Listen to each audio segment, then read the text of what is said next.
이 시간 읽을 하나님의 말씀은요, 로마서 3장 9절부터 20절입니다. 오늘 1절부터 20절까지 로마서 3장 1절부터 20절까지 다룰 텐데요. 오늘 읽는 말씀은 9절부터 읽겠습니다. 9절부터 20절입니다.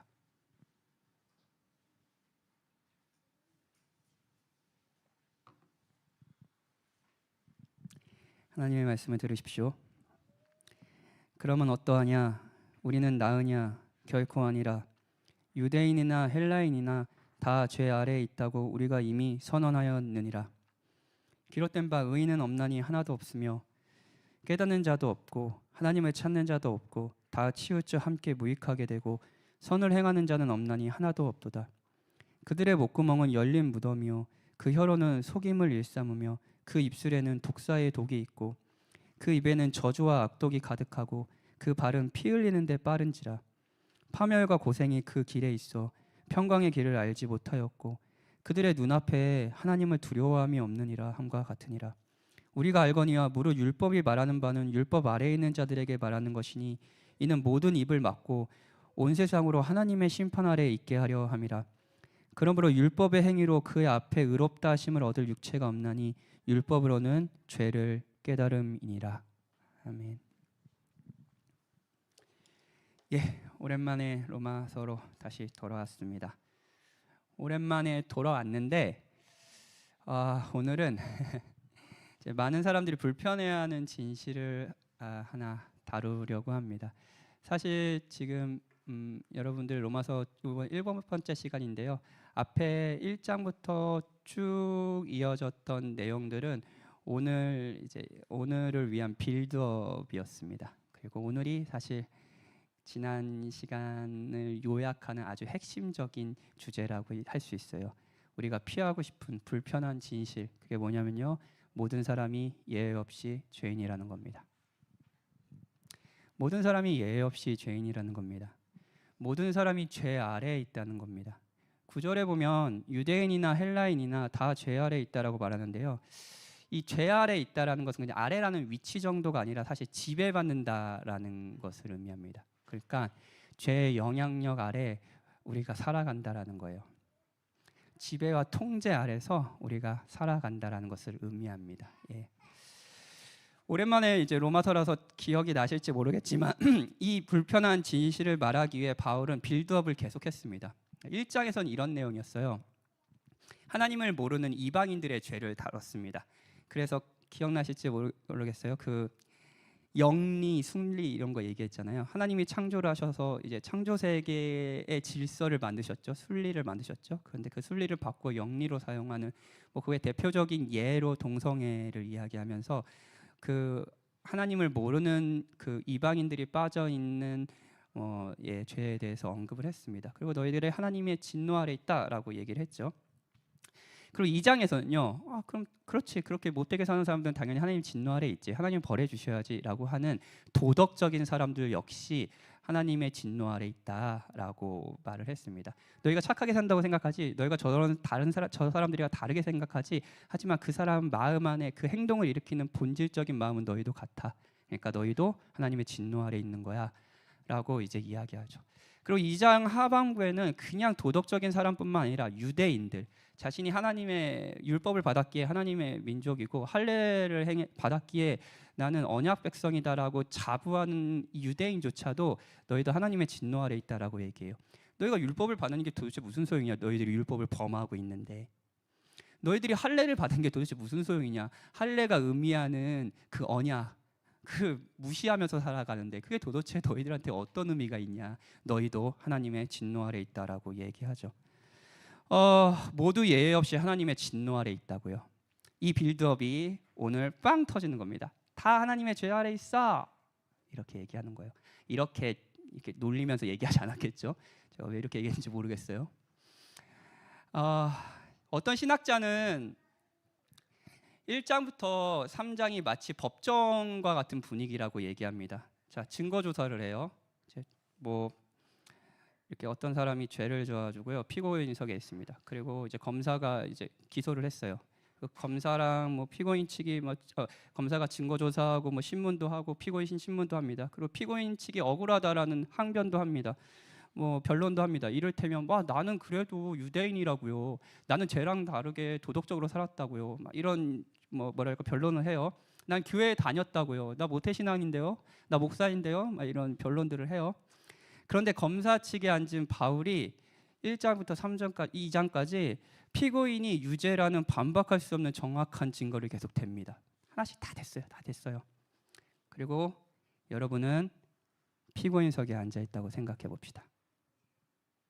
이제 최후 변론도 끝났습니다. 그리고 판사가 일어나서 최종 선고를 합니다. 최종 선고예요. 9절 유대인이나 헬라인이나 다 죄 아래 있다. 19절 온 세상이 하나님의 심판 아래 있다.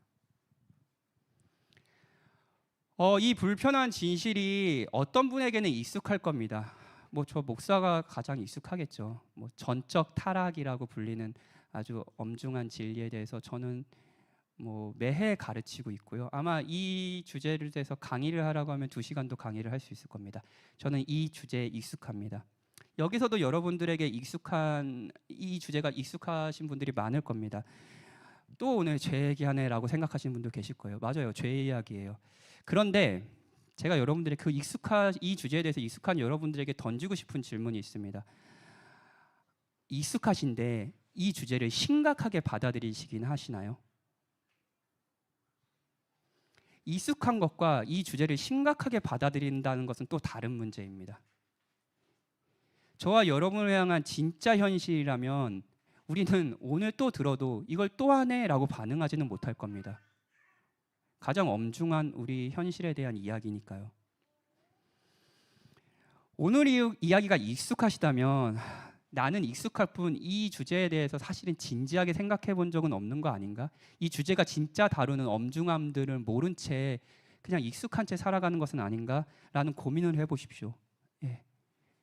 여러분들에게 저는 이 의문을 최선을 다해서 이 설교 시간에 던져드리고 싶습니다. 기독교인들 여러분. 제가 목사로서 진짜 두려운 것이 있어요. 저뿐만 아니라 여러분들을 향해 두려운 게 있어요.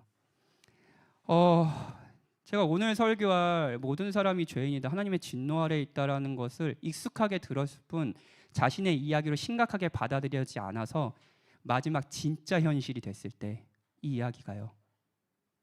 심판대에서 이 이야기를 듣는 겁니다. 저는 이 이야기가 얼마나 익숙하겠습니까? 설교를 하고 가르치고 합니다. 그런데 마지막 선고가 떨어지는 이날, 이 선고가 넌 하나님의 진노 아래 있고 영원히 하나님의 진노를 받아라라는 선고가 저에게 떨어진다면, 그래서 제가 이게 익숙할 뿐 사실은 나의 이야기로 받아들이거나 그리스도를 믿지 않았다라는 것이 밝히 드러난 날이 온다면 저는 오늘을 후회하지 않을까요? 전적 타락에 대해서 1시간을 설교하는 이 시간을 후회하지 않을까요?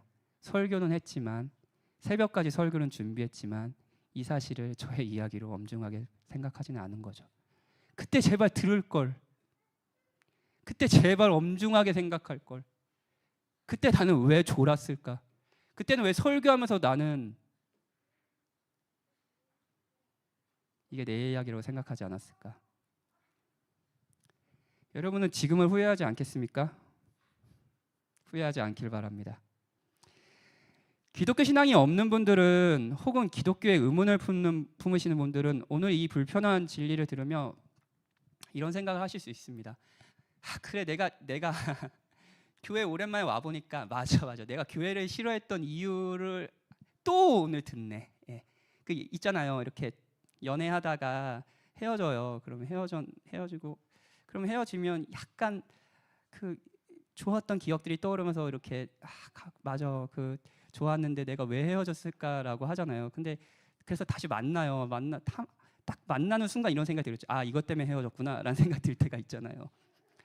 교회 얘기 그래 한번 교회 가봐야지 왔는데 오늘 또 죄 이야기예요. 그러면 내가 맞아, 이것 때문에 교회 안 나왔지라는 생각이 드실지 모르겠어요. 그리고 시작하기도 전에 귀를 닫는 수도 있죠. 근데 한 가지 묻고 싶습니다. 기독교 신앙에 의문이 있으신 분들, 여러분들은 여러분의 삶에 만족스러우십니까? 무엇이 잘못되었다고 생각하지는 않나요? 무엇이 잘못되었는지 알고 싶지는 않으십니까? 그래서 혹시 이런 마음 가운데 사랑하는 사람들의 손에 이끌려서 이 자리에 끌려오진 않으셨습니까? 잘 오셨어요. 그러면 처음부터 오늘 마음을 닫지는 마시고요. 성경이 무엇이 잘못되었다라고 이야기하는지 한번 들어보시는 건 어떠세요? 모든 사람이 죄인이다라는 이 불편한 진실을 로마서를 통해 한번 살펴봅시다. 모든 사람이 죄인이라는 이 정의에 대해 즉각적으로 여러분이 떠오르는, 사실 제가 20대 그러니까 회심하기 전에 기독교 신앙에 익숙한, 그냥 교회에 익숙한 그 모태 신앙에 박현지는 이 진리를 들으면 항상 이런 생각이 들었습니다. 나 교회 다닌다고, 나 모태 신앙이라고, 나 중학생인데 주일학교 교사했다고, 막 이런 생각했어요. 뭐 뉴스만 틀면 저 나쁜 놈들이 죽어야지 왜 내가 죽어? 막 이런 생각을 했습니다. 나 열심히 살고 있다고, 나 성실하게 살고 있다고, 나 죄는 짓지 않는다고 라는 생각을 했습니다. 사람들은 죄가요 어떤 특정 행동이라고 생각을 합니다. 예를 들면 뭐 살인, 절도, 폭행, 뭐 사기, 거짓말, 이런 행동은 사실 이번 주에 안 하셨잖아요, 그렇죠? 예, 괜찮아요. 괜찮아요. 괜찮습니다. 나만 안 괜찮아 보이나? 예, 이런 행동 안 하셨을 수 있죠. 그렇죠? 이런 행동을 안 했을 때 나는 이 죄에서 나는 죄인이 아니야. 이런 행동을 안 했어라고 생각할 수 있어요. 물론 아까 사기, 뭐 폭행, 뭐 이런 것들이 죄죠. 하지만 오늘 본문이 말하는 죄는요, 그보다 조금 더 근본적입니다. 근본적이에요. 본문을 볼까요? 11절입니다. 깨닫는 자도 없고 하나님을 찾는 자도 없고 하나님을 찾는 자도 없다고요. 자, 12절도 살펴볼까요? 다 치우쳐 함께 무익하게 되고, 다 치우친 거예요. 자, 찾다, 치우치다, 이거는 방향의 용어죠. 찾는 거예요. 이렇게 방향이 있는 거예요. 치우친 것도 방향이 있는 거예요. 그렇죠? 방향을 나타내는 개념입니다. 죄는요, 단순한 어떤 행동이 아니라요, 여기서 알 수 있는 것이 있습니다. 방향이고 목적이에요. 우리의 마음의 방향과 목적입니다. 그래서 똑같은 선한 행동을 하는데도 그 선한 행동의 방향과 목적이 틀리다면, 잘못됐다면 그 선한 행동도 우리는 악하다라고 얘기합니다. 이걸 뭐라고 얘기하는지 아세요? 가식이라고 하죠. 이걸 예를 들어 설명해 볼게요. 결혼을 했어요. 그래서 이제 부부가 너무너무 서로 사랑해요. 남편이 아내를 아주 신실하게 사랑한다고 해봅시다. 요즘 그 결혼하지 않는 청년들, 우리 시성교회 청년들 사이에서 방순규가 거의 1등 신랑감으로 떠오르고 있더라고요. 거의 방순규 같은 남자를 만나야 된다라는 헛소문이 돌고 있어요. 이한진의 가스라이팅으로 인한 뭐 승규 너무 착하죠. 너무 착하고 일도 잘하고 듬직하고 막 음식도 진짜 잘해요. 육아 주말에는 승규가 다 합니다. 하고 막 엄청 또 일도 성실하게 잘하고요. 그런 남편이에요. 좋아요. 조금 제가 배가 아프긴 한데 황대준이 우우했어요.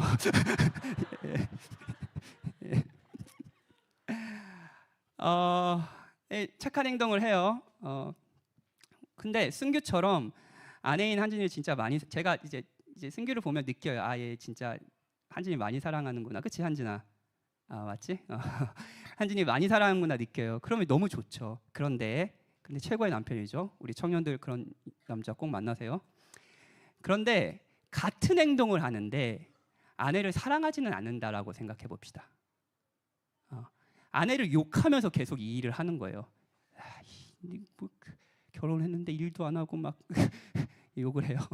그리고 이런 행동을 하는 자신을 돋보이는 것을 좋아합니다. 같은 행동을 하는데 똑같은 행동을 하는데 다른 목적이 있는 거죠. 아내를 사랑하는 건가 자신을 사랑하는 다른 목적이 있어요. 마음의 방향이 다르죠. 그렇죠? 우리 청년들 후자의 남편을 사랑할 수 있겠습니까? 후자의 남편을 칭찬할 수 있겠습니까? 후자의 남편과 결혼하고 싶습니까? 여러분은 아무도 아니라고 얘기할 거예요. 똑같은 행동을 하잖아요. 집안일도 하고 일도 열심히 하고요. 다 한다고요. 근데 후자는 싫으시잖아요. 왜냐고요? 마음의 방향이 잘못됐기 때문에. 마음의 목적이 잘못되었기 때문이에요. 똑같은 행동을 해도요. 그래서 우리는 이거를 악이라고 부릅니다. 그렇죠? 여러분이 이번 한 주에 한 일 중에 선한 일들이 있을 겁니다. 왜 없겠어요? 근데 그 선한 일들의 마음의 방향이 무엇이었습니까? 잘못되진 않았나요? 우리의 선한 일에도 악이 담겨 있죠. 틴켈러 목사님이 사역을 하시면서 알코올 중독자 센터의 이야기를 듣는 경우가 있다고 해요. 예를 들면 이제 알코올릭에 걸린 남편이 있어요. 그럼 이 남편이 경제 생활 안 할 거 아니에요. 그럼 가정 경제 누가 책임지겠어요? 아내가 책임지죠. 그렇죠? 뭐 집안일 하겠어요? 청소하겠어요? 다 안 할 거 아니에요. 다 아내가 하는 거죠.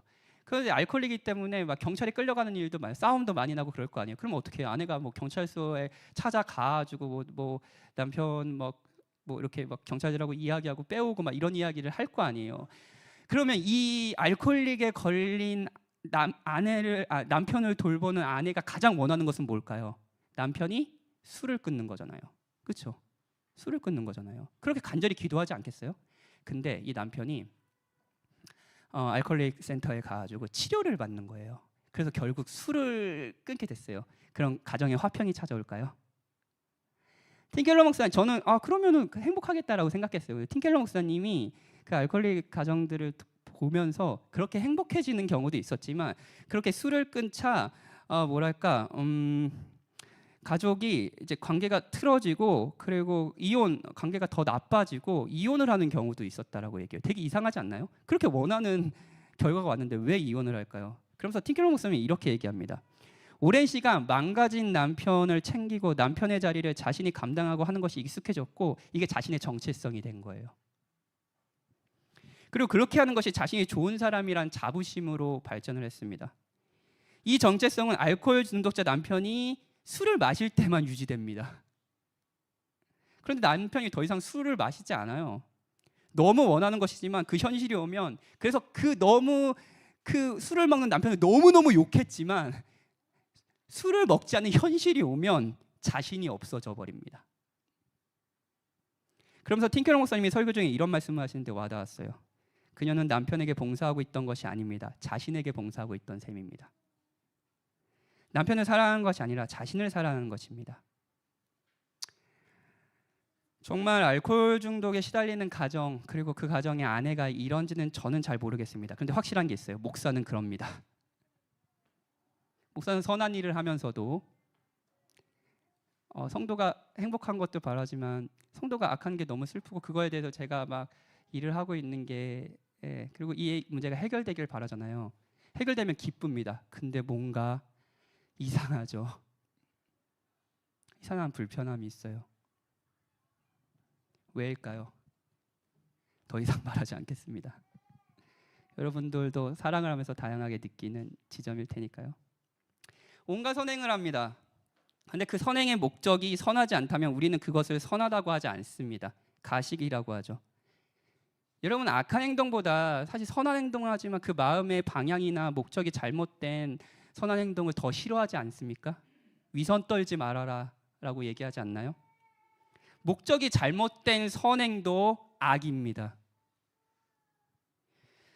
나쁜 짓을 하지 않았다고요? 착한 일도 많이 한다고요? 네, 맞습니다. 하지만 성경은 죄를 말하며 목적과 방향을 말합니다. 여러분 왜 성실하게 사셨나요? 왜 가정을 돌보셨나요? 왜 착하게 사시나요? 그 목적과 방향은 무엇입니까? 굳이 여러분이 하나님이 아니더라도 온갖 선행을 하는 여러분의 목적을 이 자리에서 부끄럽지 않게 얘기할 수 있나요? 전 할 수 없습니다. 죄는 저와 여러분이 나쁜 일, 좋은 일을 하고 있는지 정도의 문제가 아니에요. 이렇게 간단하지 않습니다. 그것이 죄의 본질이 아닙니다. 죄는 주로 우리가 무슨 일을 하는가 보다 우리가 무엇을 위해 그 일을 하고 있는지에 대한 문제예요. 우리의 마음의 방향과 목적에 대한 문제라고요. 성경의 이야기를 해볼까요? 성경은 하나님이 있다라고 말합니다. 여러분이 이것을 받아들이든 받아들이지 않든 성경은 태초에 하나님이 천지를 창조하시니라 하고 선포하며 시작합니다. 하나님은 계십니다. 그리고 하나님이 이 창조 세계를 만드셨다라고 이야기해요. 하나님이 박현진을 만드셨고요. 여러분들을 만드셨습니다. 그러면 만드신 분이 목적과 방향을 아시지 않겠습니까? 아이폰의 목적과 방향은 그걸 처음 만들었던 제작자가 제일 잘 아는 법입니다. 그렇다면 우리를 만드신 하나님께서 우리의 목적과 방향을 가장 잘 아시지 않을까요? 우리의 목적과 방향을 성경에서 이렇게 얘기합니다. 하나님의 형상으로서, 하나님을 닮은 모습으로서 하나님이 사랑이시듯 우리도 하나님을 사랑하고 이웃을 사랑하는 것으로 사랑하며 살아가는 것이라고요. 사랑이라고요. 사랑이 목적과 방향입니다. 인간은 그것을 위해서 일하고요. 이 마음을 품고 행복하도록 만들어졌습니다. 그런데 죄는요, 우리의 마음의 방향이요, 목적이요, 하나님에게서가 아니라 하나님으로부터 멀어지는 겁니다. 성경을 조금 살펴보면 성경은 계속해서 하나님을 경외하라고 말해요. 경외하라. 예. 잠언의 말씀, 지혜의 근본이, 지식의 근본이 여호와를 경외하는 것이라는 게 대표적인 말씀이죠. 여호와를 두려워하라, 경외하라고 말해요. 일반적으로 이 단어는 두려워한다라는 개념이어서 하나님을 두려워하다라고 번역되기도 하고요. 오늘 본문에서도 19절에서도 두려워하다라고 번역이 되었습니다. 18절에도요. 그런데 경외는요, 그냥 하나님을 무서워하는 게 아닙니다. 무서워하는 게 아니에요. 신명기 10장에 보면 여호와를 경외하는 것은 마음을 다하고 성품을 다하고 그분을 사랑하는 것이라고 말하거든요. 그렇죠? 사랑하는 것이라고요. 그냥 무서워하는 게 아니라고요. 그러면 그냥 여호와를 사랑하라, 여호와를 기뻐하라라고 하면 되지. 왜 여호와를 두려워하라, 여호와를 경외하라고 말할까요? 그렇게 말한 이유가 있습니다. 그 이유는 주로 성경에서 하나님을 경외할 때 하나님은 자신의 구원과 은혜와 선하심을 보여주고요. 그래서 하나님이 내가 범접할 수 없는 위대한 분이시라는 거. 그렇지만 우리를 받아주신다는 걸 깨닫게 하십니다. 그리고 하나님이 흠없는 의로움, 우리가 도달할 수 없는 의로움이지만 죄인인 우리를 용납하신다는 것을 누리게 하세요. 그러면 그 하나님을 단순히 기뻐하기만 할까요? 아니요. 그 하나님 앞에 떱니다. 그 하나님 앞에 겸허한 존경심이 생깁니다. 무릎을 꿇습니다. 그냥 단순한 기쁨이 아니에요. 우리는 환희와 기쁨으로 하늘로 높여지기도 하지만 그 하나님 앞에 먼지같이 낮아지기도 합니다. 그래서 성경은 그냥 단순히 여호와를 기뻐하라는 말도 있지만 여호와를 경외하라고 얘기하는 겁니다. 하나님을 바라볼 때, 하나님이 자신의 존재를 우리에게 드러내실 때, 그 영광을 볼 때 인간이 하는 마땅한 반응이죠. 그런데 18절, 그들의 눈앞에 하나님을 두려워함이 없습니다. 없어요. 방향과 목적을 잃어버렸습니다. 온갖 것을 두려워하지만 하나님을 두려워하지는 않습니다. 이 부분에서 우리가 읽지 않았지만 로마서 3장 1절부터 8절을 조금 살펴볼게요. 인간이 얼마나 하나님을 두려워하지 않는지를 살펴볼게요.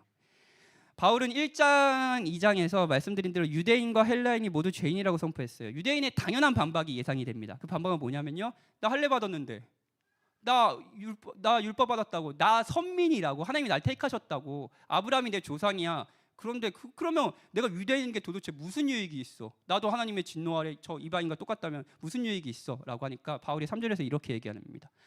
유익 많지. 유익이 뭐냐면 너에게 하나님의 율법을 맡기셨잖아. 야, 생각해봐자. 다른 사람들은 하나님을 이런 방식으로 알 수 없다고. 하나님이 너희를 어떻게 사랑하시는지, 그래서 사랑하기 때문에 어떻게 행동하길 원하시는지, 어떻게 살아갈 때 너희가 행복할 수 있는지에 대한 지침들을 다 알려주셨다고. 그게 왜 유익이 없는 거니? 그 유익이 너한테 있잖아 라고 답해요. 그러자 3절에서 유대인이 다시 이런 반박을 합니다. 율법을 주셨는데 믿지 않는 사람이 있다면 그건 하나님 책임 아닌가요? 제가 이거 그 예정론 출입할 때 항상 듣는 질문입니다. 이 논리를 한번 생각해 보세요. 하나님이 율법을 주셨습니다. 그런데 이것을 인간이 거절한 거죠. 그렇죠? 그리고 이제 그 인간이 하나님을 고발합니다. 당신이 일을 제대로 안 했네요. 말씀을 주시면 믿음도 주셔야죠. 적반하장 아닙니까? 5절은 더 나아갑니다. 이런 말이에요. 하나님, 우리의 불의가 오히려 당신의 의를 돋보인다면서요. 우리가 불의한 게 하나님의 의가 더 영광스럽게 나타나는 거라면서요. 그럼 우리가 죄를 짓는 게 더 좋겠네요. 그런데 왜 우리를 심판하세요? 7절은 이런 말입니다. 하나님, 내 거짓말이 오히려 당신의 진실함을 더 드러내서 당신께 영광이 된다면서요. 되잖아요. 그런데 왜 나를 죄인으로 심판하세요? 내가 왜 하나님의 진노와 심판 가운데 있는 거예요? 이것이 자신의 죄에 대해 하나님을 탓하는 인간의 모습입니다. 잘한 것은 자기 공이고 못한 것은 다 하나님의 탓입니다. 못한 것은, 안 좋은 것은 하나님이 환경을 안 좋게 만들어 주신 거예요. 나에게 믿음을 주시지 않은 거예요. 회개하라고 그렇게 말할 뿐 회개할 수 있는 마음은 주시지 않은 거예요. 여러분, 그렇게 생각하십니까? 이것이 인간의 내면에 가장 깊이 뿌리 박혀 있는 자기중심성입니다. 사랑하는 여러분, 여러분이 여기에는 아이를 돌보는 분들이 계실 거예요. 아이를 신실하게 사랑하고 계시죠. 이제 우리 집사님 내가 딱 눈이 마주쳤는데 이제 희수가 20살이 됐어요. 와, 예. 그렇게 장성하게 컸어요. 근데 그 장성하게 큰 아이가 이렇게 온갖 사랑을 해줬는데 방금 1절부터 8절 같이 엄마한테 반응한다고 생각해 봅시다. 엄마가 나한테 잘해준 게 뭐가 있어? 죽여야 돼요? 공은 자신이 가지고 관은 엄마 탓을 합니다.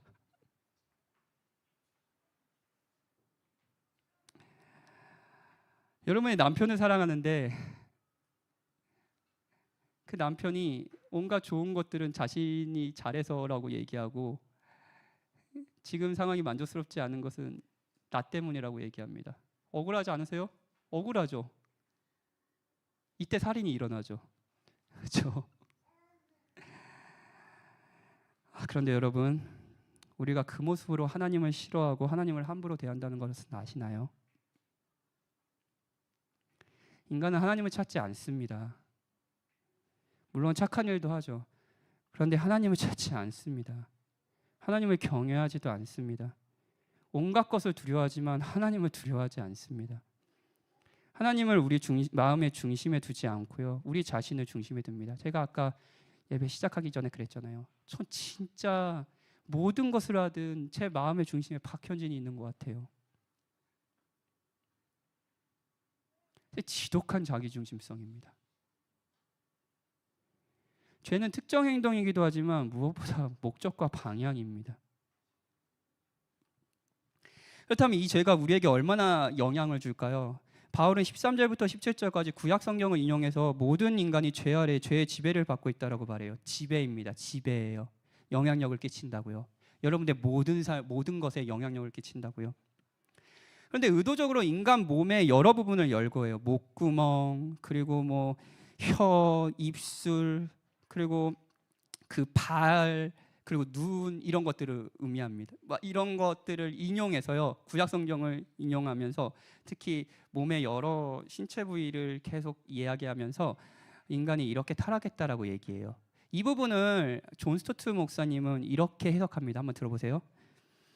바울이 의도적으로 몸의 여러 부분을 열거한 이유는 죄가 우리의 지성과 감정과 성적 활동과 양심과 의지를 포함한 인간 본질의 모든 부분, 모든 기능과 작용에 영향을 미친다고 말하고 있는 것이다.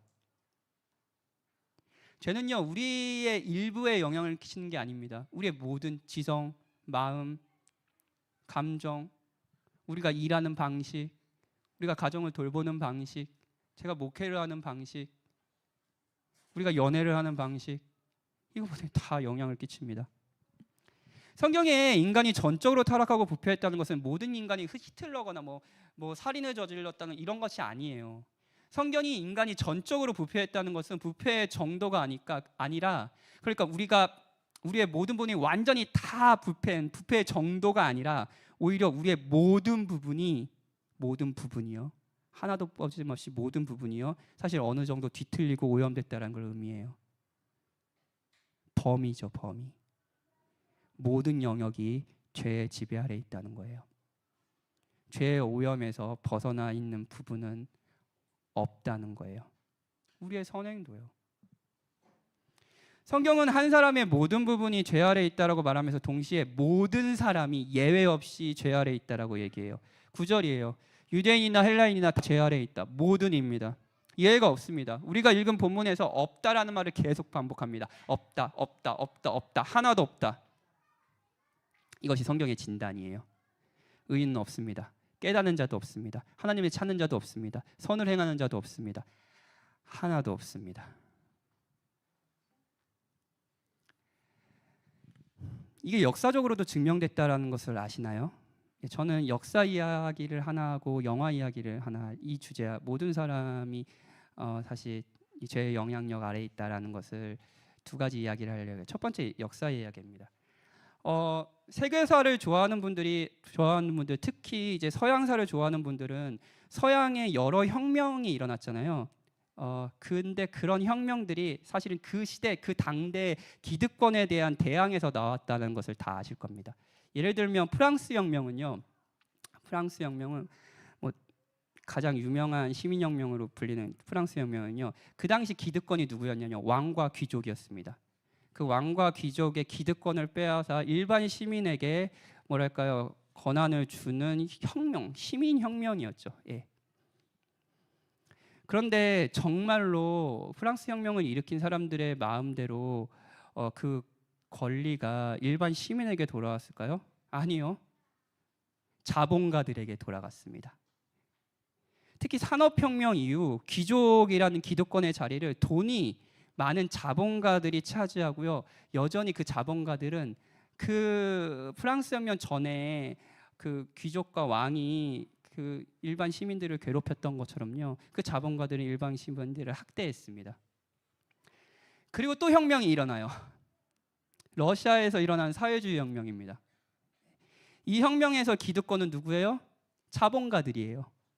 돈을 있는 자본가들이라고요. 그 자본가들에게서 저 기득권을 빼앗아 우리 모두가 그 기득권을 평등하게 나누면 우리는 파라다이스를 맞이할 거야. 이게 사회주의 혁명의 핵심적인 구호였습니다. 뭐 이렇게 쉽게 이 정도로 설명할 수는 없지만요. 결국 이 혁명도 기득권에 대한 대항이었어요. 그리고 기득권이 없어졌나요? 아니요.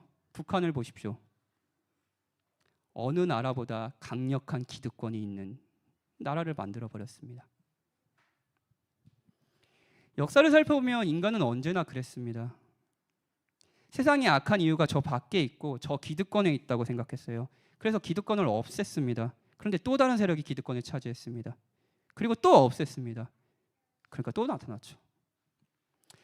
처음에 저는 설교를 시작하며 기독교 신앙이 없는 분들에게 물었습니다. 여러분의 삶이 만족스럽지 않으시냐고.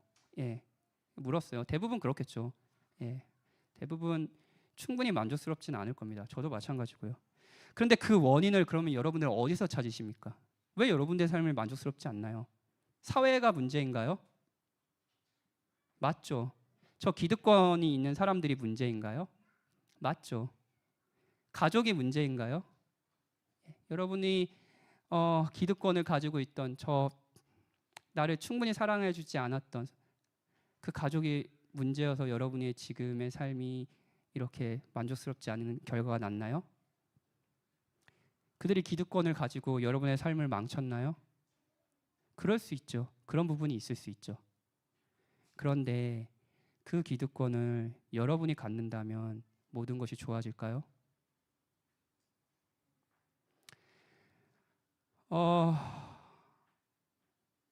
저는 30대 초반에 이제 신학을 많이 했을 때 한국 교회에 대한 불만이 많았습니다.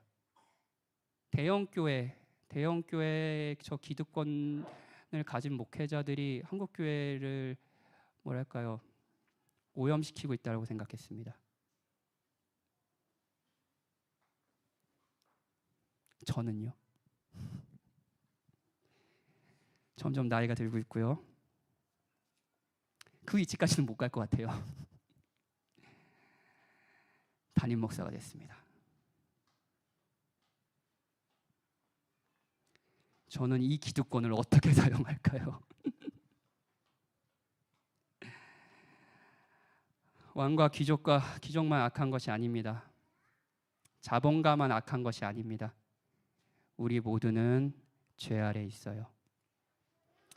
역사 이야기를 했다면 이제는 영화 이야기를 하나 해보겠습니다. 이제 뭐 아주 오래된 영화인데요. 이정교 목사님도 설교 시간에 한번 인용했던 일본 영화 중에 가장 대표적인 되게 오래된 유명한 영화예요. 라쇼몽이라는 영화가 있습니다. 영화를 좋아하는 매니아층의 분들은 아마 한 번쯤 꼭 들어보셨을 영화고, 이 영화가 워낙 유명해서 심리학 용어로 라쇼몽 효과라고 이제 정할 정도로 굉장히 유명한 영화예요. 이 영화가 유튜브에 1시간 10분 정도의 분량이 그냥 떠 있더라고요. 한번 보시고 싶으면. 근데 재밌더라고요. 근데 저는 이게 1시간 동안 볼 자신이 없어서 이제 요약본을 봤는데 이 영화를 조금 설명해 볼게요. 한 마을에 살인 사건이 일어났습니다. 사무라이가 이제 살해를 당했어요. 그리고 그 사무라이의 아내인 그 여인이요, 이제 강간을 당하는 일이 벌어졌습니다. 근데 그 여자를 강간한 범인은 잡혔어요. 그게 누구냐면 이제 강도예요. 그리고 이 세 사람이 일어난 사건이잖아요. 뭐 사무라이는 죽었고요. 강간이 일어난 이 사건은요, 이제 제3자인 나무꾼이 이걸 지켜봤어요. 네 사람이 재판장에서 각자의 상황에 대한 자신의 입장과 말들을 이렇게 변론합니다. 첫 번째는 강도예요. 강도는 이런 얘기를 해요. 강도가 숲에서 여자를 보고요, 강간하는 것은 맞아요. 그런데 이 여자가 자신이 이제 강간을 당한 걸 정조를 이루니까요, 아마도 이 여자는 그 전에 남편이 그렇게 만족스럽지 않았었던 것 같아요. 그러니까 이 강도에게 내 남편과 결투를 해서 정정당당하게 싸워가지고, 그때 이제 일본은 이제 결투 문화가 있으니까 사무라이고, 그러니까 결투를 해서 이제 이기는 사람이 내 남편이 되게 해달라. 그래서 결투를 하라고 해요. 그러니까 강도가 이제 결투를 해서 이제 내가 정정당당하게 사무라이를 죽였다라고 얘기해요. 이게 이제 강도의 주장이에요. 근데 아내의 이야기는 좀 다릅니다. 이 여자의 이야기는 달라요. 자기가 강간을 당했어요. 강도에게 강간을 당했습니다. 근데 이게 너무 슬픈 일이잖아요. 너무 비참한 일이잖아요. 그래서 남편을 찾아갔어요. 근데 남편이 경멸의 눈빛으로 이 여자를 쳐다보는 거예요. 이게 너무 수치스러워하는 거예요. 이 여자를 버리려고 하는 거예요. 그러니까 이 여자가 그거에 대해서 너무 비참하고 수치스러워서 단도를 듭니다. 단도를 두고 사실은 자살을 하려고 했는데 막 단도를 들고 막 그러다가 정신을 잃습니다. 깨어보니까 그 단도가 이제 남편에게, 그 사무라이에게 꽂혀 있는 거예요. 이렇게 주장을 합니다. 세 번째는요, 죽음 무사. 근데 죽음 무사가 어떻게 이렇게 변론할 수 없잖아요. 죽음 무사에게 영화적 그거로 죽음 무사가 접신을 해서 무당을 통해서 말을 합니다. 뭐 설교 시간에 접신 뭐 이런 거 한다고, 영화니까 그냥 들어주세요. 아내가 강간을 당했는데요, 이 아내가 강도를 따라가 버리는 거예요. 너무 비참하잖아요. 그러니까 너무 비참해서 자신의 명예를 지키기 위해 자결을 합니다. 사무라이 문화에는 이런 명예를 지키기 위해서 자결하는 게 또 명예로운 선택으로 받아들여지기도 했거든요. 이렇게 각자 한 상황, 사무라이가 죽고 그리고 그 아내가 강간당한 이 한 사건을 바라보는 시각, 해석하는 시각이 각기 이렇게 다른 거예요. 근데 이것을 객관적으로 본 나무꾼이 있잖아요. 나무꾼이 이런 얘기를 해요. 나무꾼이 이 사람이 모두 거짓말을 하고 있다라고 말해요. 강도는 자신이 정정당당하게 결투로 승리한 전사라고 미화하고, 여자는 자신이 비극적인 피해자라고 미화하고, 무사는 자신이 전사라고 미화하지만 명예를 지키기 위해 죽었다고 미화하지만, 실제 목격자인 나무꾼이 봤을 때 세 사람 다 비겁하다라고 얘기를 하는 거예요. 이제 나무꾼이 진술한 건 이겁니다. 강도가 여자를 강간을 했어요. 예. 근데 그러니까 여자가 강도를 따라가려고 하는 거예요. 왜 그런지 모르겠어요. 근데 강도는 그렇게까지 책임져 주고 싶지는 않은 거예요. 이 여자를 내 아내로 삼고 싶지는 않은 거예요. 그러자 이제 여자가 이제 그래도 남편에 가야 되잖아요. 근데 그러니까 남편도 그런데 자기를 책임져 주려고 하지 않아요. 그러니까 여자가 뭐라고 하냐면 둘이 결투해가지고 이긴 사람이 내 남편이 되라라고 얘기해요. 근데 싸우겠어요? 원하지 않잖아요. 안 싸워요. 근데 막 아내가 계속 따라다니면서 싸우라 해요. 그래서 결국 이 두 사람이 어떻게 하냐면은 장난치듯이 싸웁니다. 여기가 약간 코미디예요. 막 칼로 베지도 않는데 엎어지고 막 그러면서 막 싸워요. 막 이렇게 싸워요. 이게 약간 희화된 코미디예요. 그러다 결국 무사가 실수로 칼을 휘둘르다가 그 강도가 칼을 휘둘러 가지고 사무라이가 찔러서 죽습니다. 근데 그러면 이제 이겼다. 원래 이래야 되잖아요. 결투했는데 이겼다. 그러면서 야 이제 나랑 같이 가자 이래야 되잖아요. 근데 무서워서 도망갑니다. 강도가요. 다 너무 비참하지 않나요? 예, 비겁하죠. 자, 사실은 하나인데요. 자신의 입장에서 미화해서 사실을 해석합니다. 영화의 하이라이트는 뭐냐면요. 이거 그냥 옛날 영화니까 다 스포일러 할게요. 목격자인 나무꾼이 거짓말을 했다는 겁니다. 나무꾼은요 이런 말을 해요. 이해할 수 없어. 어떻게 사람들을 이렇게 거짓말을 하지라고 아래요. 근데 이 나무꾼이 뭘 했는지 아세요? 그 단도가 엄청 비싼 거였나 봐요. 그 단도를 훔쳤습니다. 그건 빼놓고 이야기예요. 사랑하는 여러분, 여러분이 현실을 바라보는 눈은 정확합니까? 왜 우리는 모든 상황에서 제3자의 눈이 필요하나요? 이게 객관적인 거야? 라고 왜 묻나요? 여러분 너무 답답할 때, 자신이 너무 억울할 때, 서로 자신의 입장만 얘기할 때 우리 제3자 이야기를 들어보자 이러잖아요. 왜 우리는 제3자가 필요하죠? 왜냐고요? 우리는 상대를 악인으로 만들고 자신을 피해자로 만드는데 너무 익숙하기 때문입니다. 그렇게 사건과 환경을 해석하는데 우리는 아주 익숙한 사람들입니다. 우리는 타인의 죄는 볼 수 있습니다. 타인의 위선도 봅니다. 교만도 봅니다. 그리고 분노해요. 어떻게 저럴 수 있어? 대형교회 목사의 타락을 보면서 분노합니다. 하지만 우리 자신의 죄는 보지 못합니다. 우리의 위선도 못 봐요. 자기 기만. 이것이 죄의 특징입니다. 우리는 어쩌면 모든 사람이 죄인이다라는 이 불편한 진실을 방어하는 방식으로 오늘도 자기 기만을 하고 있는지 모르겠습니다. 아니 그 불편함이 사실 기만일 수 있습니다. 근데 바울은요 이 불편한 진실을 속이지 않고 이야기해요. 의인은 없나니 하나도 없다.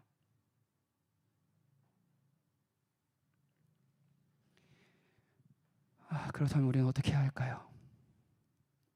일반적인 종교에서 이 시점에서 신을 찾으라고 말합니다. 선한 일을 행하라고 말합니다. 그런데 성경은요 하나님을 찾는 우리의 목적과 선행의 방향 또한 죄 아래에 있다라고 얘기해요. 그럼 어떻게 해요? 19절에는 이런 말이 있습니다. 율법이 말하는 바는 율법 아래에 있는 자들에게 말하는 것이니 이는 모든 입을 막고 온 세상으로 하나님의 심판 아래에 있게 하려 함이라. 여기서 말하는 율법 아래에 있다는 것은 그냥 율법 이 정도가 아니라 어떤 행동을 하고 이 선한 행동을 하고 마음을 고쳐 먹으면 충분히 하나님께 받아들여질 수 있다는 일종의 세계관입니다. 율법주의라고도 하죠. 예. 그런데 율법은요 사실 우리가 할 수 있어. 이 법을 지킬 수 있어. 그럼 하나님 나 받아주실 거야 라는 자신감을 주는 것이 아니라 20절에 보면 죄를 깨닫게 합니다. 율법은 어떻게 살라는 명령은 죄를 치료해 주는 게 아니에요. 죄를 진단할 뿐입니다. 우리가 잘못되었다는 걸 알려줍니다. 그리고 입을 다물게 해요. 이걸 살펴볼게요. 입을 다물게 한다고요. 보통 우리는 죄에 대해서 말을 합니다. 변명을 하고 자기 합리화를 합니다. 하나님 저 사람보다 내가 낫다고요. 전 최선을 다했습니다. 라쇼몽의 나무꾼처럼 우리는 자신을 변호하고요. 상대의 잘못은 들춰내는 것에 익숙한 반면 자신의 잘못은 미화시킵니다. 어쩔 수 없었다고요. 정말 어쩔 수 없었나요? 로마서 3장 앞부분에 유대인들처럼 하나님께 따집니다. 그런데 하나님의 법은요 정직한 이 하나님의 법 앞에 우리 섰을 때 우리는 입을 닫습니다. 닫게 돼요. 모든 변명을 그칠 수밖에 없습니다.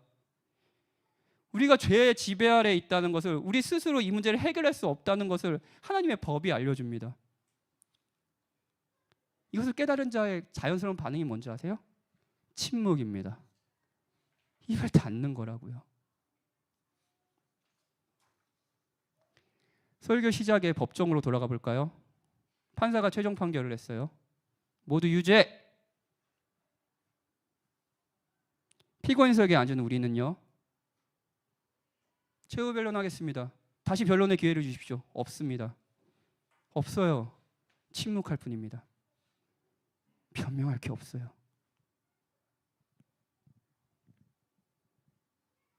그리고 그때 비로소 복음이 기쁜 소식으로 들리기 시작해요. 우리는 하나님을 찾지 않았습니다. 우리는 하나님으로부터 멀어졌습니다. 우리는 치우쳤습니다. 그런데 복음은 무엇보다도 하나님이 우리를 찾으셨다는 소식입니다. 누가복음 19장 10절에 예수님은 이런 말씀을 하세요. 인자가 온 것은 잃어버린 자를 찾아 구원하러 오셨다고요. 우리가 하나님을 찾지 않았습니다. 그런데 하나님이신 그리스도가 우리를 찾아오셨습니다. 잃어버린 자를 찾아오셨다고요. 이게 기쁜 소식입니다. 그리스도가 우리를 찾으셨다는 것이 무엇을 의미하는지 구약 성경의 이야기를 하나 하면서 설교를 마치고 싶어요. 저는 호세아 선지자의 이야기를 하고 싶습니다. 호세아 선지자는 다른 어떤 선지자와 비교해서 굉장히 가혹한 명령을 받았습니다. 이런 명령이었어요. 가서 음란한 여자 고멜과 결혼을 하라는 거였습니다. 어려운 순종이죠. 예. 하나님이 말씀하신 대로 이 고멜은요, 정말 결혼을 한 지 얼마 안 돼서 음란을 저지릅니다. 오늘 본문에 15절에서 말한 것처럼 그녀의 발은 피 흘리는데 빠른 발로 다른 남자에게 달려갔습니다. 고멜은 호세아를 원하지도 찾지도 않았습니다. 그 고멜이 이제 아이를 낳기 시작해요. 근데 호세아는 그 아이들이요, 자기의 아이들이 아이가 아니라는 것을 본능적으로 알았습니다. 얼마나 비참합니까? 그래서 그 아이 중에 하나의 이름을 로암미라고 짓습니다. 로암미는 뭐냐? 내 것이 아니다. 내 백성이 아니다라는 뜻이에요. 상황은 나아지지 않고 더 심각해집니다. 남편은 계속 사랑해요. 근데 결국 고멜은요, 아이를 남겨놓고요, 다른 남자에게 태어난 아이를 남겨놓고요, 호세아를 버리고 떠나갑니다. 다른 남자에게 가요. 그리고 또 다른 남자에게 갑니다. 그리고 또 다른 남자에게 갑니다. 고멜은 본문의 표현대로 치우쳤고 무익하게 되었습니다. 평강의 길을 알지 못했습니다. 결국 마지막 남자가 고멜을 어떻게 하는지 아세요? 성노예로 팔아버립니다. 근데 하나님께서 호세아에게 말씀하세요. 가서 타인의 사랑을 받아 음녀가 된 그 여자를 사랑하라. 여러분 상상해 보세요. 정황상 호세아는 노예시장으로 갔을 겁니다. 그리고 그 당시 여성이 노예가 된다는 것은 성노예였고요. 아마도 고멜은 길거리에서 벌거벗겨진 채 마치 상품처럼 놓여 있었을 겁니다. 지나가는 남자들은 이 여인을 보고 가격을 매겼을 겁니다. 은 5개, 은 10개. 그리고 이 여인은 아마도 눈이 가려져 있었을 겁니다. 그런데 갑자기 그녀의 남편이 나타나요. 호세아가요. 호세아가 값을 지불합니다. 은 15개, 보리 한 오멜 반으로 그녀를 삽니다. 그리고 호세아 3장 3절에서 이런 말을 합니다. 너는 많은 날 동안 나와 함께 지내고 행음하지 말며 다른 남자를 따르지 말라. 나도 내게 그리하리라. 이렇게 말하는 셈입니다. 집으로 돌아가자. 우리 다시 사랑하자.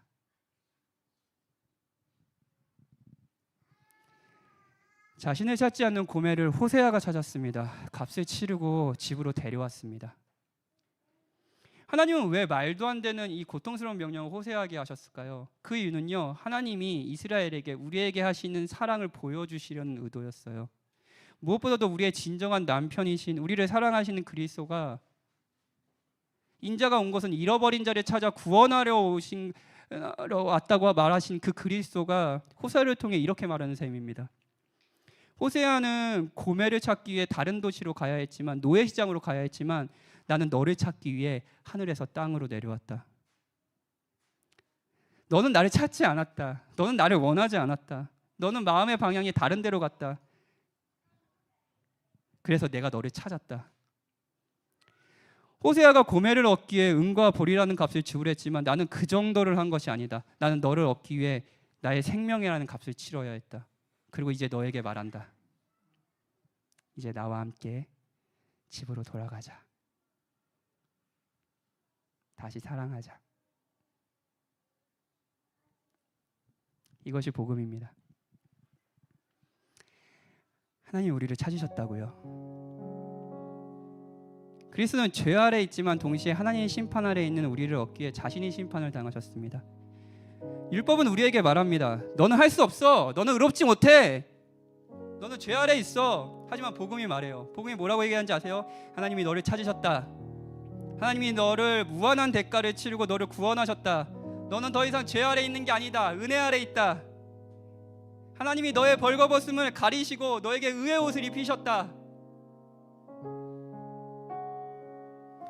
만약 이 소식을 여러분이 확신한다면 의인이 없다는 이 불편한 진실이 더 이상 불편하게만은 느껴지지 않을 겁니다. 그리고 이제 기쁨과 동시에 겸손함으로 하나님을 경외할 수 있지 않겠습니까? 이 이야기가 익숙한 그리스도인들 여러분, 오늘은 익숙하게만 듣지 마십시오. 이건 여러분의 이야기입니다. 신앙이 없는 여러분, 여전히 불편하실지 모르겠습니다. 하지만 하나님이 여러분을 찾으셨다는 것, 이것이 복음이라는 것은 잊지 마십시오. 어쩌면 오늘 이 예배가 하나님이 여러분을 찾으시는 가장 확실한 증거일 수 있습니다. 그런 일이 오늘도 일어날까요? 저 아이들이 예배드릴 때, 저 잃어버린 아이들이 예배드릴 때 하나님이 저 아이들을 찾으실까요? 저는 하나님이 그 일을 일으키실 거라고 믿습니다. 그리스도를 바라보십시오. 우리 같이 찬양하고 기도합시다.